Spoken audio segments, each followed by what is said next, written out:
Hello అందరికీ welcome back to my channel Radha life style blogs. ఈ video ఏంటంటే ఇంట్లో కూర్చొని పార్లర్ స్టైల్ హెయిర్ కట్ ఎలా చేసుకోవాలో నేనైతే మీకు చూపించేస్తాను. దీనికి మీ దగ్గర 2-3 రబ్బర్ బ్యాండ్స్, ఒక సీజర్ ఉంటే సరిపోతుంది. హెయిర్ని అయితే ముందుగా చిక్కులు లేకుండా క్లీన్గా పెట్టేసుకోవాలి.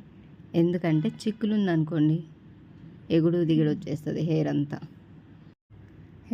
నీట్గా దువ్వేసుకొని వీడియోలో చూపిస్తున్న విధంగా హెయిర్ మొత్తం ముందుకి ఇలా వేసేసుకొని 2 రబ్బర్ బ్యాండ్స్ టై చేసేసుకోవాలి. ఎంత లెంత్ అయితే ఉండాలి అనుకుంటున్నారో అంతవరకు రబ్బర్ బ్యాండ్ పెట్టేసి అక్కడ వరకు అయితే హెయిర్ కట్ అనేది చేసేయండి. నేను చూపిస్తున్నాను కదా, సేమ్ అలానే ఎంత లెంత్ కావాలనుకుంటున్నారో అక్కడ వరకు రబ్బర్ బ్యాండ్ పెట్టారు కదా, అదైతే కట్ చేసేయండి. కటింగ్ తర్వాత ఇది నా హెయిర్ నేనైతే 3 స్టెప్స్లో చేసుకున్నాను. మీకు ఇంకా చాలా స్టెప్స్ కావాలి అనుకుంటే